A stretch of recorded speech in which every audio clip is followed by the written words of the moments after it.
नमस्कार विद्यार्थी मित्रांनो, पाठीमागच्या तासामध्ये आपण ऍड अ क्वेश्चन टॅग सुरू केलेला आहे. ऍड अ क्वेश्चन टॅग म्हणजे काय? सहाय्यकारी क्रियापदाची नकारार्थी रूपे कोणती, त्याचबरोबर एक पहिल्या दोन प्रकारचे एक्झाम्पल्स आपण पाहिले होते. सुरुवातीला देयर असेल तर सर्वनाम म्हणून देयरच घ्यावे, हा शेवटचा भाग झालेला आहे. आता बाळांनो, येथून पुढे आणखी काही एक्झाम्पल्स आहेत, ते एक्झाम्पल्स घेतोय. आज क्वेश्चन टॅग हा भाग संपवतोय. पाठीमागच्या तासामध्ये शेवटचे एक्झाम्पल देयर पासून सुरू होणारे होते. जर दिलेल्या वाक्याची सुरुवात देयरनी झाली असेल तर शेवटी देयरच घ्यावे आपण पाहिलं होतं. आता बाळांनो, पुढील भाग बघा.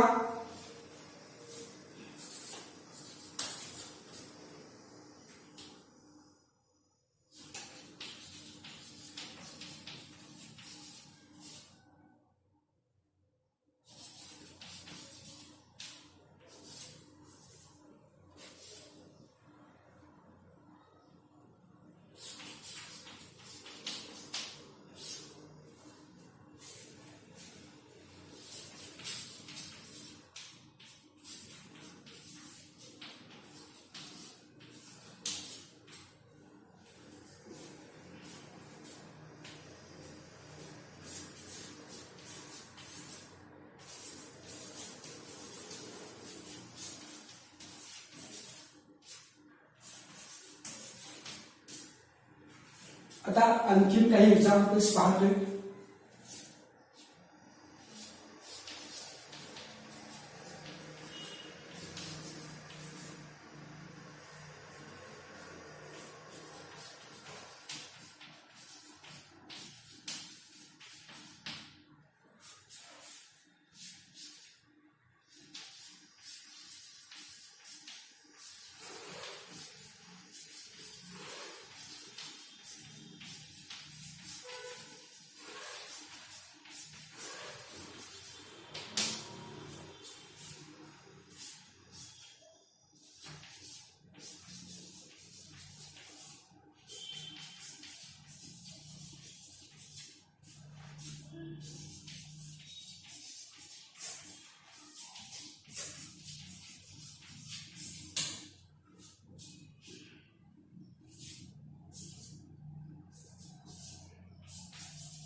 वेगळे बघा, काही वेगळ्या प्रकारचे एक्झाम्पल्स मी या ठिकाणी लिहिलो. This is the special book that they cannot be forgotten. These flowers are not so fresh and those materials have not been brought. बाळांनो, या चारही वाक्यांची सुरुवात पाहिली तर दिस, दॅट किंवा दिस आणि दोज नी झालेला आहे. आपला नियम काय बाळांनो, जर दिलेल्या वाक्याची सुरुवात दिस किंवा दॅट नी झाली असेल तर त्याच्याबद्दल सर्वनाम म्हणून इट वापरावे, आयटी इट. कारण दिस व दॅट हे डेमॉन्स्ट्रेटिव्ह प्रोनाउन आहेत आणि एकवचनी आहे. जर दिलेल्या वाक्याची सुरुवात दिस किंवा दोज नी झाली असेल, दिस किंवा दोज, तर त्याच्याबद्दल दे वापरावे. कारण दिस आणि दोज हे अनेक वचनी आहेत. दिस आणि दोज हे अनेक वचनी आहेत, म्हणून याच्याबद्दल दे आणि दिस व दॅट बद्दल इट वापरावे, हे लक्षात घ्या. बघा, आता याला दिलेल्या वाक्यांना क्वेश्चन टॅग आपल्या नियमाप्रमाणे कसे जोडावे. प्रथम दिलेले वाक्य होकारार्थी आहे का नकारार्थी बघायचं. वाक्य होकारार्थी आहे, मग त्याला नकारार्थी क्वेश्चन टॅग जोडायचा. दिस इज द स्पेशल बुक. सर्वात प्रथम हे वाक्य आहे कसे लिहून घ्यावे. दिस इज द स्पेशल बुक. त्यानंतर स्वल्पविराम द्या. दिस इज द स्पेशल बुक. त्यानंतर स्वल्पविराम द्या. ह्यामध्ये इज हा सहाय्यकारी क्रियापद आहे, त्यामध्ये नॉट मिक्स करून इजंट लिहायचा आहे. इजंट आणि दिस बद्दल इट लिहा आणि प्रश्नचिन्ह. दिस बद्दल इट लिहा आणि प्रश्नचिन्ह. This is the special book comma isn't it. That they cannot be forgotten. वाक्य होकार नकारार्थ आहे. कॅन हा सहाय्यकारी क्रियापद आहे. प्रथम दिलेले वाक्य आहे तसं घ्या. That they cannot be forgotten. त्यानंतर स्वल्पविराम द्यायचा आहे. कॅनॉट आहे त्यामुळे फक्त कॅन घ्या आणि दॅट दे ऐवजी इट आणि प्रश्नचिन्ह. Can it. That they cannot be forgotten. स्वल्पविराम कॅन इट प्रश्नचिन्ह. These flowers are not so fresh. वाक्य नकारार्थ आहे. प्रथम दिलेले वाक्य आहे तसे घ्या.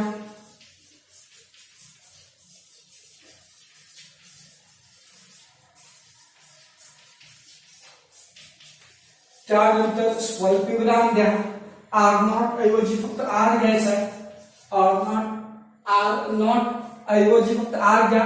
वाक्य नकारार्थी असतं तर होकारार्थी क्वेश्चन टाक. त्यानंतर दे लिहावे प्रश्नचिन्ह. दे का कारण दीज आहे. दीज हा अनेक वचन दर्शवतो त्यामुळे दे.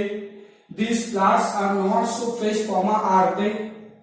Those materials have not been brought. प्रथम वाक्य आहे तसे घ्या.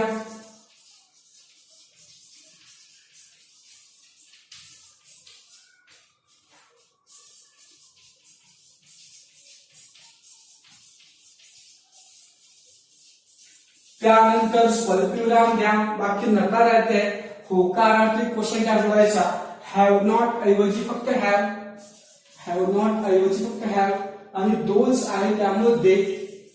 दोज आहे त्यामुळे दे क्वेश्चन मार्क. अशा प्रकारे बाळांनो आपण दिस किंवा दॅट असेल तर त्याच्याबद्दल इट वापरावे. दिस किंवा दोज असेल तर त्याच्याबद्दल दे वापरावे. हा नियम लक्षात ठेवा. आता बाळांनो अगोदरच्या एक्झाम्पल्स नंतर एक नियम लिहून घ्या. त्यानंतर हे एक्झाम्पल्स लिहायचे घ्या.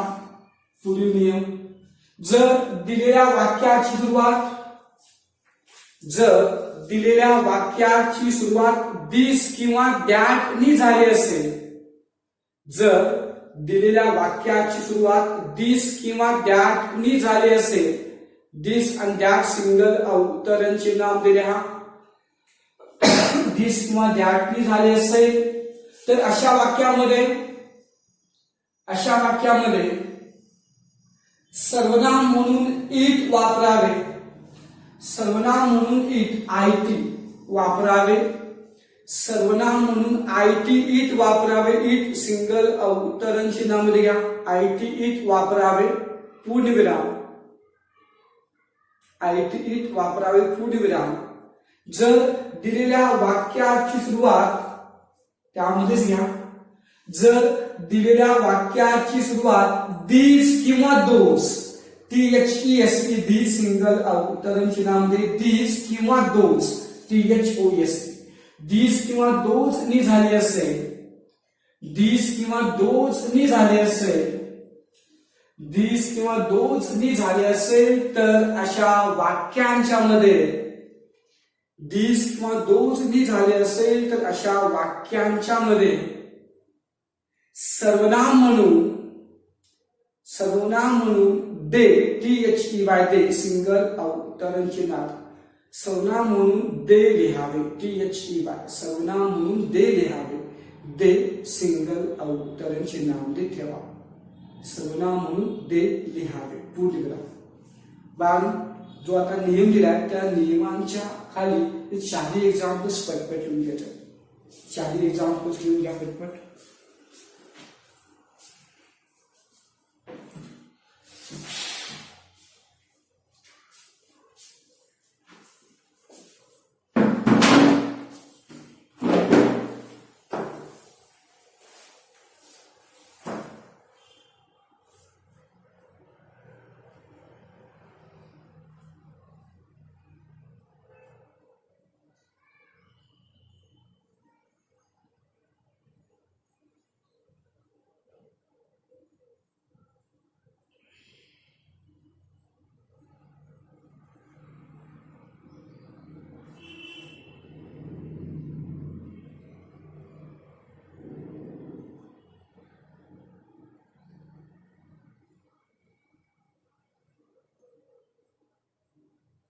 पटपट लिहा.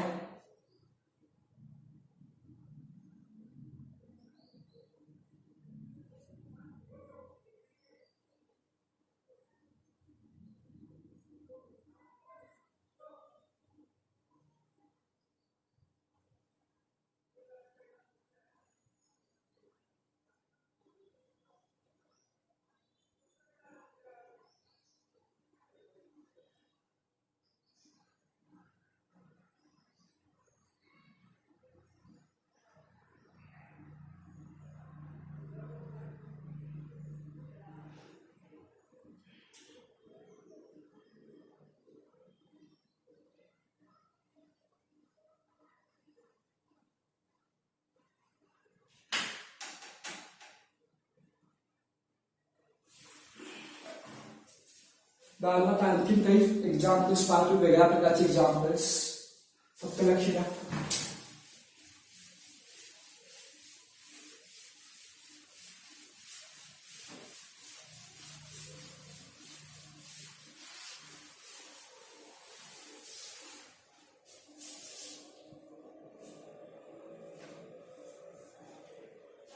काही एक्झाम्पल्स बघा, काही व्हिडिओ नका, फक्त बघा.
बाळांनो आता इकडे लक्ष द्या.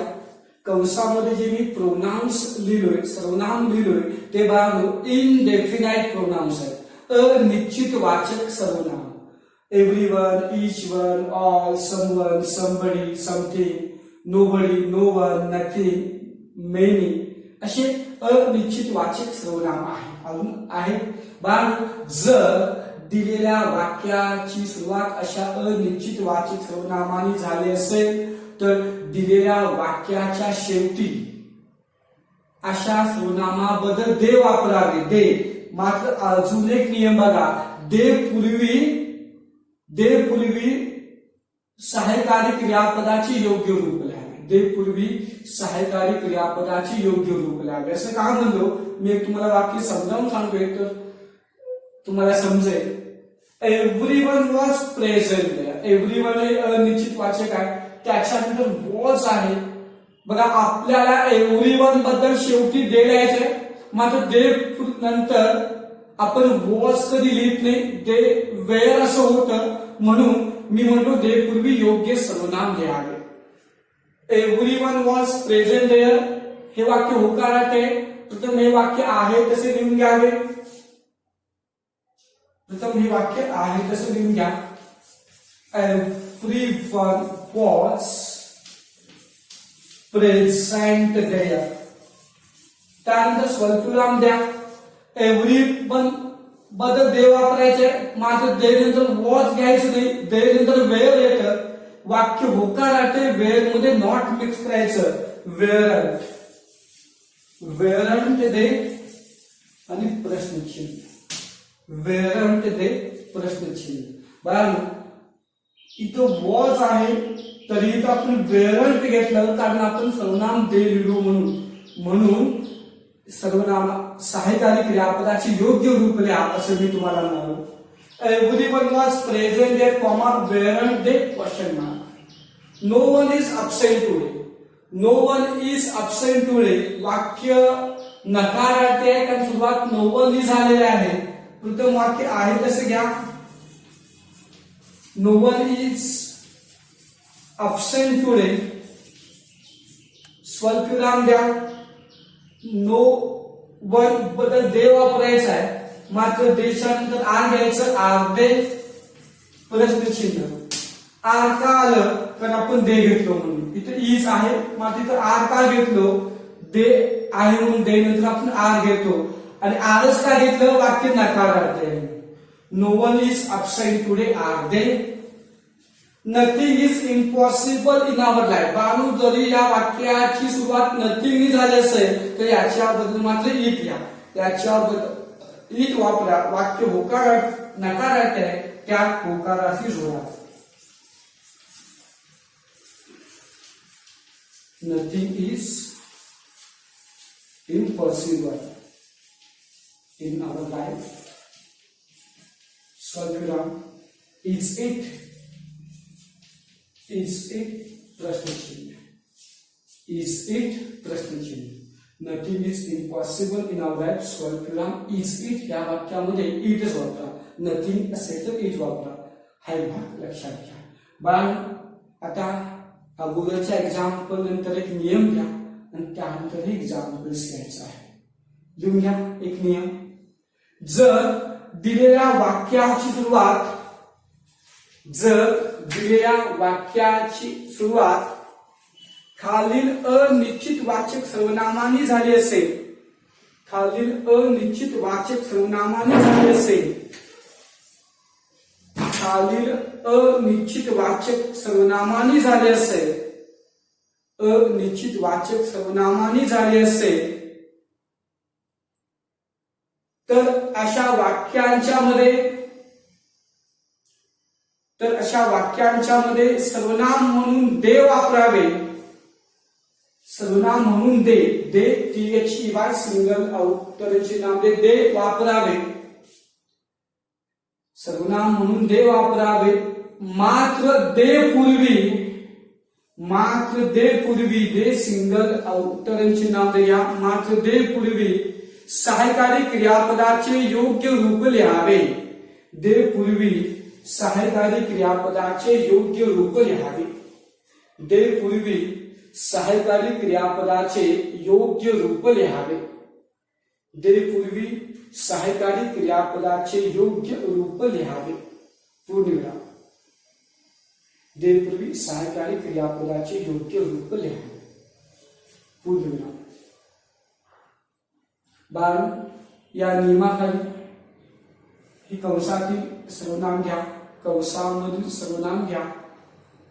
वेगळा पेन घेतला तरी चालेल. आणि हे सर्वनाम घेतल्यानंतर मग 3 एक्झाम्पल्स लिहून घ्या. पटपट लिहून घ्या. अजून काही एक्झाम्पल्स आहेत कंसात,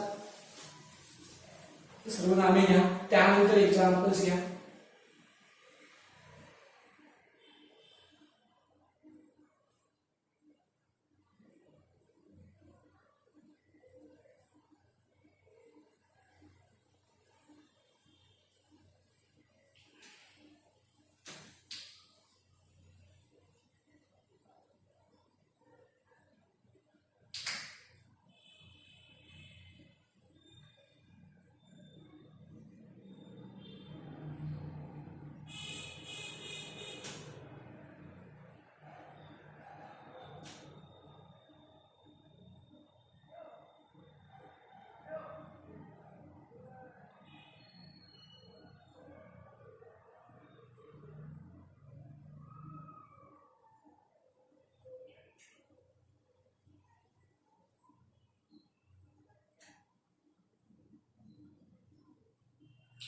एक्झाम्पल्स पण द्या पटपट.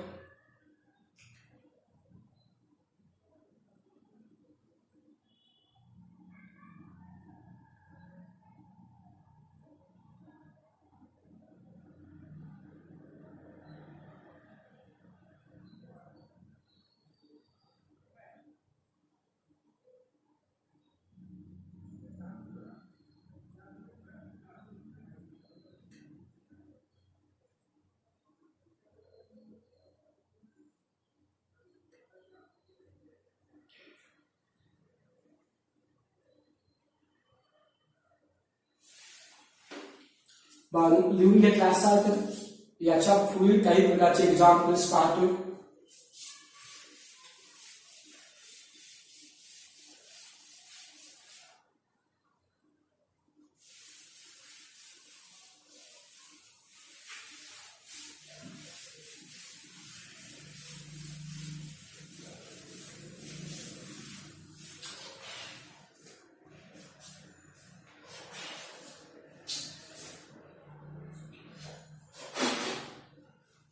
काही एक्झाम्पल्स बघा, फुल एक्झाम्पल्स.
मी जे 3 वाक्य दिलोय ही 3 वाक्य आज्ञार्थी वाक्य आहेत.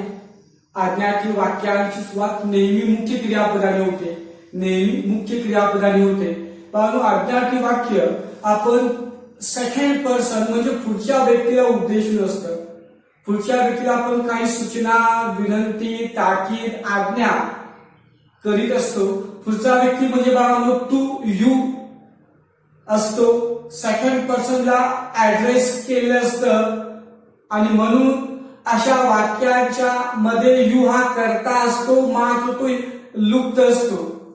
आणि या घटना भविष्यामधील असतात, भविष्यामध्ये होणारे असतात. म्हणून जर दिलेले वाक्य आज्ञार्थी असेल मग ते होकारार्थी असो वा नकारार्थी, मग ते होकारार्थी असो वा नकारार्थी अशा आज्ञार्थी वाक्याच्या शेवटी विल यू हाच क्वेश्चन टॅग जोडायचा. मग ते वाक्य होकारार्थी आहे काय नकारार्थी आहे याचा विचार करू नका, विल यू हाच क्वेश्चन टॅग जोडायचा. बघा, keep your notebooks in the drawer. Keep मुख्य क्रियापदाने वाक्यात सुरुवात झालेली आहे. वाक्य प्रथम आहे तसं घ्या.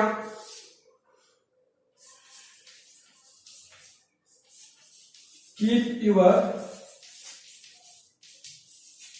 notebooks in the drawer, comma, will you आणि प्रश्नचिन्ह, will you आणि प्रश्नचिन्ह. Keep your notebooks in the drawer, comma, will you आणि प्रश्नचिन्ह. पुढील एक्झाम्पल बघा, don't neglect your health at any cost. प्रथम दिलेले वाक्य आहे तसे घ्या. Don't neglect your health at any cost. दिलेले वाक्य नकारार्थी तरी सुद्धा विल यूज क्वेश्चन टॅग जोडायचा. विल यू आणि प्रश्नचिन्ह, विल यू आणि प्रश्नचिन्ह. Don't neglect your health at any cost, comma, will you make your actions better and better.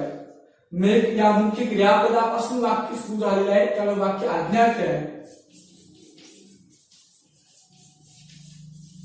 Make your actions better and better, better and better. Will you प्रश्नचिन्ह, will you प्रश्नचिन्ह. बघा, जर दिलेले वाक्य आज्ञार्थी असेल फक्त विल यू हा question tag लक्षात ठेवा. अगोदरच्या एक्झाम्पल नंतर एक नियम घ्या. जर दिलेले वाक्य आज्ञार्थी असेल, जर दिलेले वाक्य आज्ञार्थी असेल तर अशा वाक्याच्या शेवटी विल यू आणि प्रश्नचिन्ह. तर अशा वाक्याच्या शेवटी विल यू प्रश्नचिन्ह सिंगल अवतरण चिन्हामध्ये, विल यू प्रश्नचिन्ह सिंगल अवतरण चिन्हामध्ये असा क्वेश्चन टॅग जोडावा. असा क्वेश्चन टॅग क्यू पूर्णविराम टी पूर्णविराम असा क्वेश्चन टॅग जोडावा. क्यू पूर्णविराम टी पूर्णविराम असा क्वेश्चन टॅग जोडावा. मग ते वाक्य होकारार्थी असो वा नकारार्थी, मग ते वाक्य होकारार्थी असो वा नकारार्थी, मग ते वाक्य होकारार्थी असो वा नकारार्थी, मग ते वाक्य होकारार्थी असो वा नकारार्थी पूर्णविराम. या नियमाखाली हे 3 एक्झाम्पल्स घ्या, पटपट घ्या.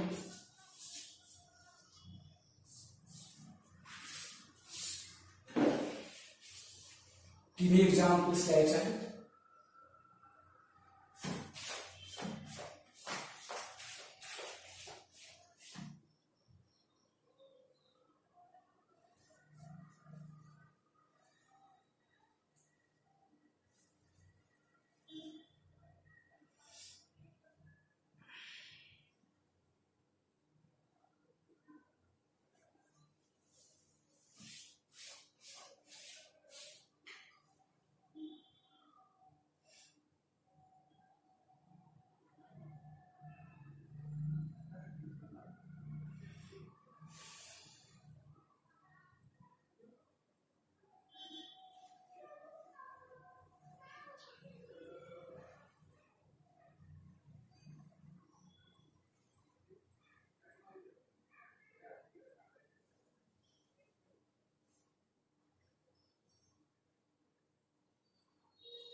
पटपट लिहायला आलं.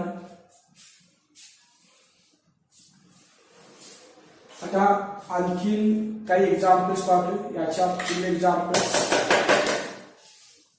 अजून काही प्रकारचे एक्झाम्पल्स आहेत. क्वेश्चन टॅग हा टॉपिक कधी डिटेलमध्ये शिकवते बाळा.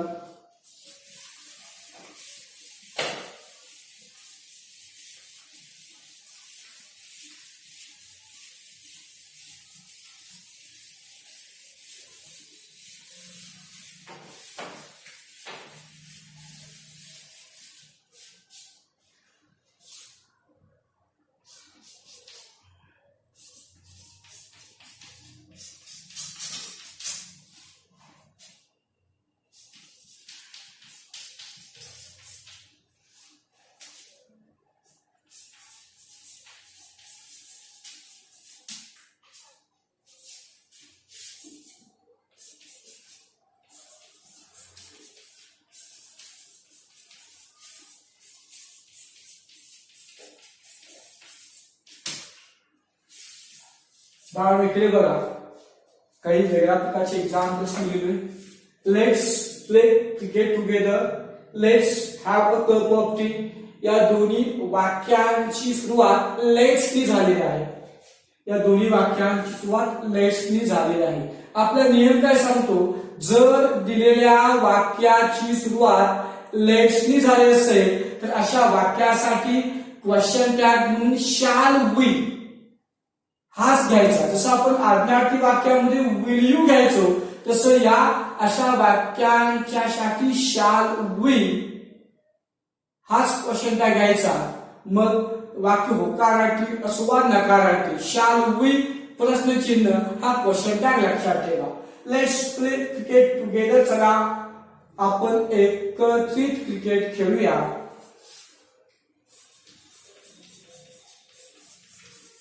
लेट्स प्ले क्रिकेट टुगेदर स्वल्पविराम shall we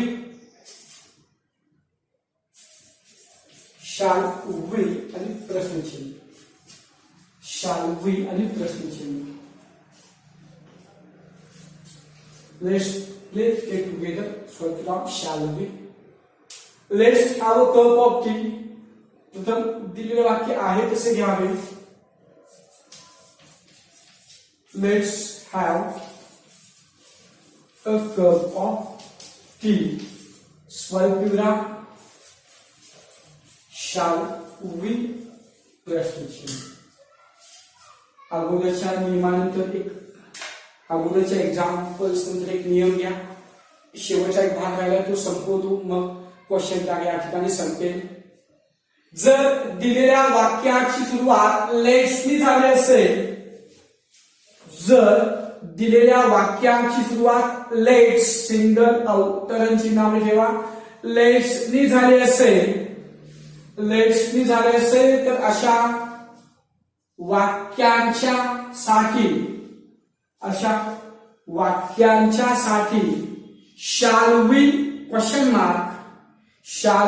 question mark single अवतरण चिन्हामध्ये ठेवा shall we असा क्वेश्चन टॅग जोडावा. क्वेश्चन टॅग क्यू पूर्णविराम टी पूर्णविराम असा क्वेश्चन टॅग जोडावा.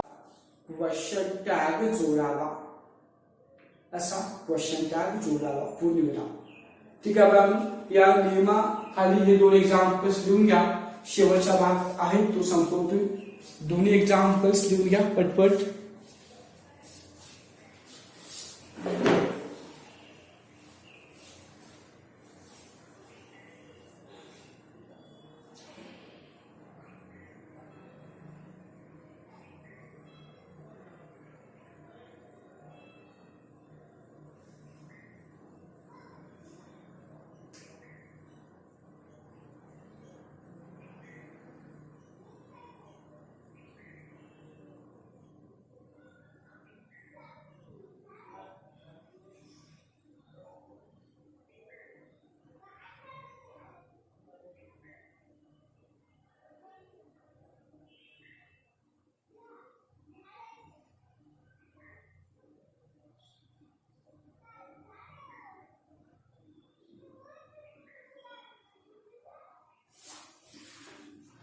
बाबू आतापर्यंत आपण जे एक्झाम्पल्स पाहिले, या सगळ्या एक्झाम्पल्स मध्ये सहाय्यकारी क्रियापद होते. आता काही वाक्यामध्ये सहाय्यकारी क्रियापद देते, साधा वर्तमानकाळ किंवा साधा भूतकाळ. अशा वाक्यामध्ये मग क्वेश्चन टॅग जोडताना कोणते सहाय्यकारी क्रियापद घ्यावे हा शेवटचा भाग संपवतोय. त्यानंतर हा टॉपिक संपेल.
तर मी या ठिकाणी 3 वाक्य लिहिलोय.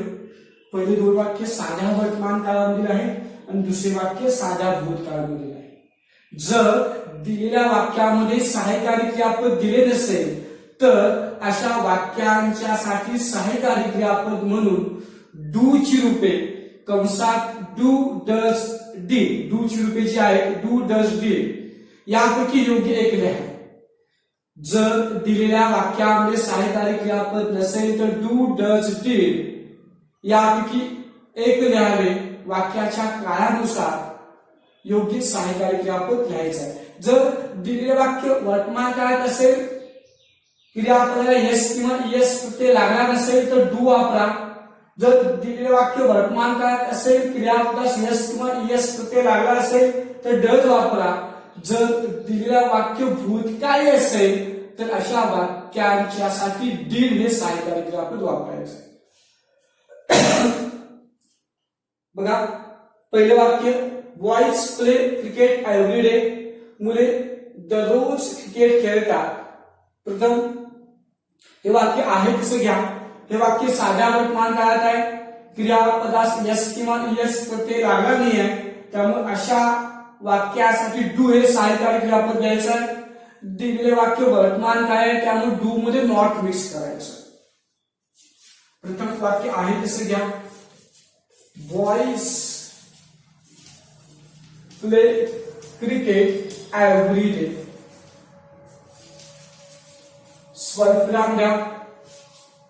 स्वल्पविराम डू मध्ये नॉट मिक्स करायचं, डोंट आणि बॉयज बदलते प्रश्नचिन्ह. Don't they, boys play cricket every day comma don't they. अशा प्रकारे डू हे सहाय्यकारी क्रियापद अशा वाक्यासाठी वापरलं.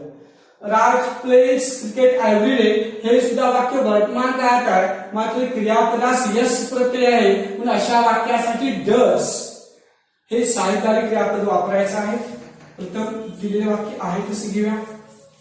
राज प्लेज क्रिकेट एव्हरी डे. स्वल्पविराम प्लेज आहे त्यामुळे डझंट, डज वाक्य भूतकाळात आहे त्यामुळे नॉट मिक्स. डझंट राज बदल ही, डझंट ही प्रश्नचिन्ह. राज प्लेज क्रिकेट एव्हरी डे, स्वल्पविराम doesn't he. I played cricket yesterday. दिलेले वाक्य भूतकाळामध्ये आहे. प्रथम वाक्य आहे तसं घ्या. I played cricket yesterday. वाक्य भूतकाळात आहे म्हणून या अशा वाक्यासाठी सहाय्यकारी क्रियापद म्हणून डीड घ्यावे. डीड वाक्य होकारात डीड मध्ये नॉट मिक्स करायचं. डिडंट आय, डिडंट आय आणि प्रश्नचिन्ह. डिडंट आय आणि प्रश्नचिन्ह. I played cricket yesterday comma didn't I. अशा प्रकारे बघा की सहाय्यकारी क्रियापद नसेल तर डू डज किंवा डीड हे सहाय्यकारी क्रियापद वाक्यांच्या काळानुसार वापरा. नियम लिहून घ्या. अगोदरच्या एक्झाम्पल्स नंतर नियम लिहून घ्या. त्यानंतर हा क्वेश्चन या ठिकाणी संपतो. जर दिलेल्या वाक्यामध्ये सहाय्यकारी क्रियापद दिलेच नसेल,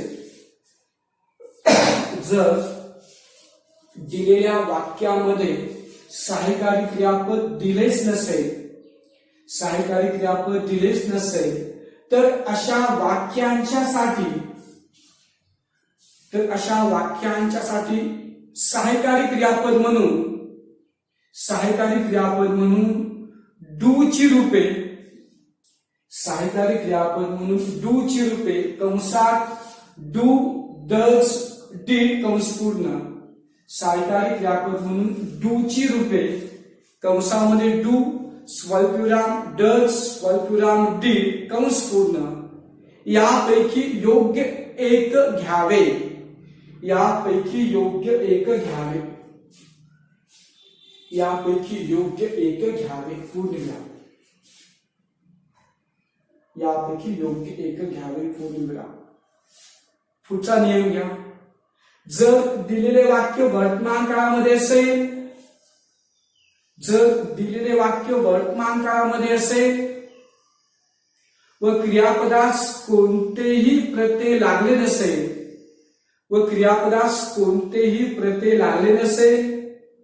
तर अशा वाक्यासाठी डू सिंगल अवतरण चिन्हामध्ये, तर अशा वाक्यासाठी डू व यस किंवा ईएस प्रत्यय लागले असेल सिंगल अवतरण चिन्हामध्ये यस किंवा ईएस प्रत्यय लागले असेल तर डज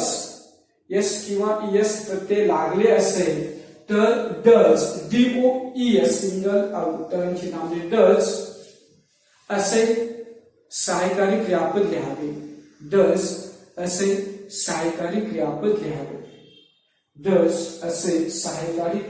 लिहावे. पुढे त्याच नियमात घ्या. जर दिलेले वाक्य साध्या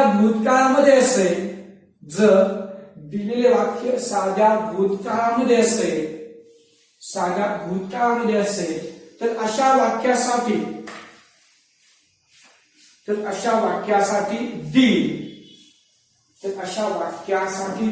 DIDD सिंगल अवतरण चिन्हामध्ये did असे सहाय्यकारी क्रियापद घ्यावे. DIDD असे सहाय्यकारी क्रियापद घ्यावे. पूर्णविराम. ठीक आहे. या नियमाखाली तिन्ही एक्झाम्पल्स घ्या पटपट.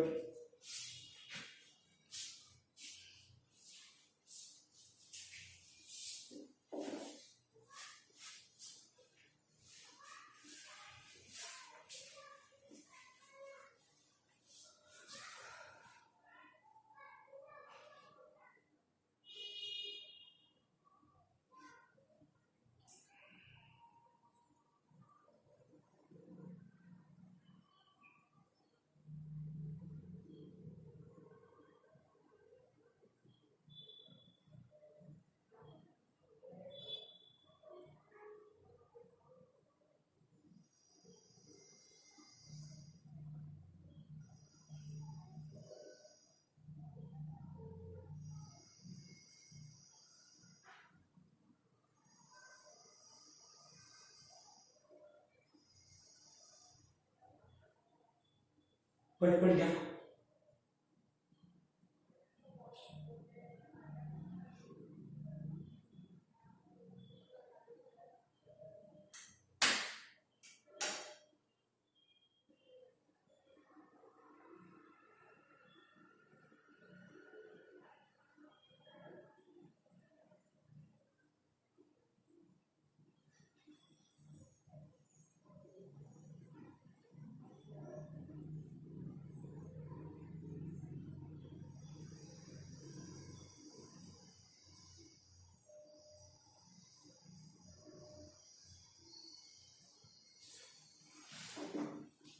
बाळांनो आता इकडे लक्ष द्या.